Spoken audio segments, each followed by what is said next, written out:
Hey guys, so in this video, I wanted to give you a little bit of an update on how I'm feeling.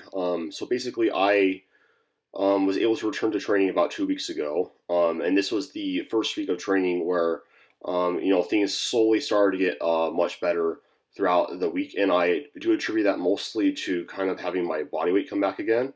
So you guys can see like what I'm doing on the screen, like I'll still like they'll say like what PRs are and whatnot, but my body weight tanked when I got sick because I didn't eat for about 4 days straight. Like I had like maybe 600 calories at most. It got down to like 179, and then I was about 181, 182 pretty consistently. Even though I've been up back to my regular calories, nothing was really happening.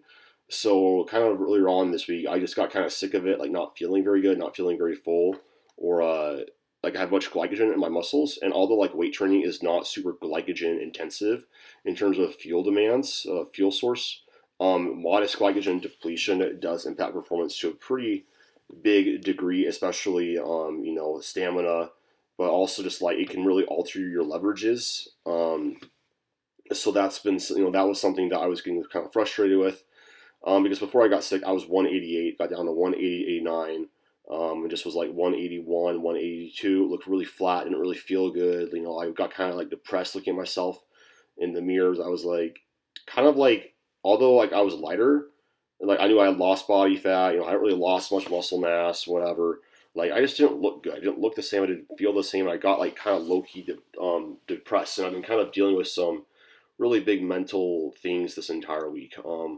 Like I have not wanted to train in 2 weeks essentially. Every single one of these sessions has been really difficult to get back into, just because like I don't feel great. It's been tough, having the whole rebuilding process. I mean, even 2 years ago, well, actually no, it was last year when I tore my lat deadlifting, and I couldn't deadlift. Like everything was hard, and like I got kind of like depressed, and like things got hard.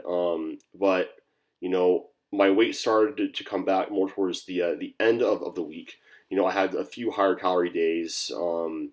And I had a little more sodium and water, and my body weight kind of started to renormalize. I started to kind of refill it with glycogen, and like now my body's looking much better. Like performance feels a lot better. I feel more normal. Fatigue is still very very high, especially just because I mean that I got sick in the middle of a training block, and so these past 2 weeks had a little bit higher stress in terms of exertion. Um, but like I'm still showing, I'm still putting in the work, and although I haven't been motivated to train initially, now I'm starting to feel some of that motivation come back. And this is something I just think is important for everybody to realize, is that motivation is not something that just comes to you. Inspiration is what a lot of people confuse for motivation. Inspiration is when you see like a hype video and you're like, damn, like I want to go train now, like that was awesome. It's fleeting, it's this feeling of kind of like euphoria, but it doesn't catch you, it doesn't like go and carry you that far. Motivation is a result of coming in and doing what you're supposed to do over and over and over again. And although like I've had to be really patient with this process, and like it's really challenged me. I'm naturally very impatient. I that's one of the reasons why I do have a tendency to push myself a little bit harder in training. Um, you know, than I should at times, just because I like working hard. I like kind of trying to quote unquote force adaptations, but that's just not how this whole lifting thing works. And I've had to really focus on just accepting where I'm at right now, saying it is what it is, and moving on and just embracing the process. And voila, what would I start seeing some results from being consistent. I set PRs this week on my deadlift, on my squat, on my close grip Larson press, and like I'm starting to look more like myself again and feel a little bit more like myself again. The main thing I feel right now, in terms of recovery, is just I just feel more tired in general. Still, some cardiovascular things are still lingering with my, I got the flu and COVID, so that's kind of like the main thing that is happening right now. But like this week was a huge confidence booster. I had lots of good sessions. And like I was going back to the weight started to go back up to about 183 to 184. Before I got sick, I was fluctuating between around like 184 to about 187 on average. I did have one weigh in of like 188, 189 ish, a couple. But like basically like my body feels good once I'm about like 184 is what I found. and I feel more full, more glycogen, and just I look leaner and better. So that's kind of like where my body's happy place is. So my whole plan for right now, so I'm 11 weeks out from my next competition. It is called, it's FitCon in April, and this is actually a professional meet, which basically are going to have cash prizes. I think it's a part of something that I know that Joe Sullivan talked about. There was going to be like a pro series that they're trying to do with the USPA, because now that's something that they're trying to do in the WRPF and the USAPL. This is going to be one of those pro meets with actual money prizes. You need to actually have an elite total to qualify for this and actually compete.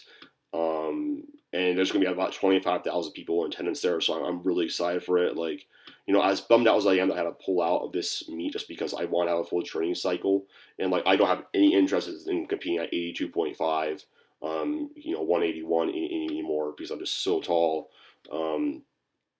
It just makes more sense for me. So my coach and I kind of have a plan, and we treated these first 2 weeks for like an intro week.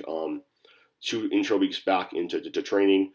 Now I'm feeling much better, and I definitely feel like a lot more confidence going into this next block. So this is a higher stress week. Next week I have sort of a deload / an intro week into my new block to really get ready for that. And my goal is in terms of weight. I'm 183, 184 right now.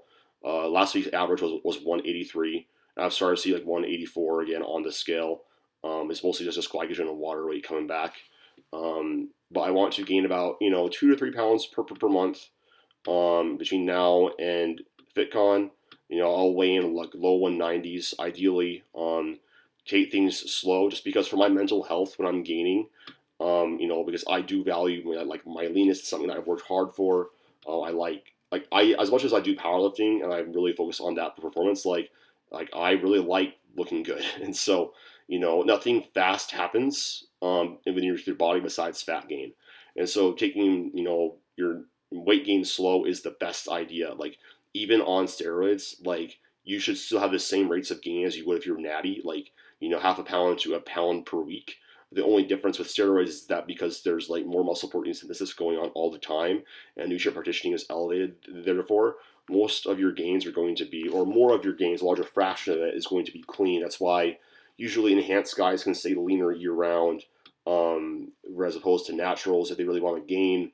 It's like they kind of have to embrace the fluff at a certain point. So I'm feeling much better. This has been, I guess, what I want to let everybody know is I know lots of people are probably getting sick, and setbacks are a normal part of training, and we kind of have a choice, on how we respond to these situations. We can choose to make these situations be learning experiences and learn to come back better, and just try to learn from our experiences and help other people. Like as a coach, it's super valuable for me to have had failed attempts at my meet, have failed water cuts, have like all these things, like all these failures and whatnot, because like I learn from them, I can help my people out. I can better relate. Like empathy is a huge part of coaching, and so like I'm just grateful that I'm healthy again. For the most part, I'm on the up and up. And one thing too, just I'll end up on this, like it's taught me that I need to take better care of myself. A little bit more sleep. Make sure I do take some downtime. On the weekends, and in the evenings to actually relax and unwind, because that's something I've always struggled with in the past. But I'm starting to do that more. Prioritize myself and as well as my clients. Like I love my job like so much, and sometimes that leads to me neglecting myself. But like I'm learning a little bit better about how to have a balance, be a better business owner and whatnot. So I'm really excited for what's to come. That's kind of like the general overall thing. I'm really excited to kind of just show you the rest of my training. I'll probably have some more training vlogs and whatnot. I know I do a lot of these voiceovers, but this is the kind of like the easiest way for me to kind of get long form information. Kind of like I'll show you like what's going on in training. So yeah, that's it for this video. If you guys have any questions, ask them down below. And for coaching or programs, AdamPeelerFitness.com, and follow me on Instagram at Adam D. Peeler.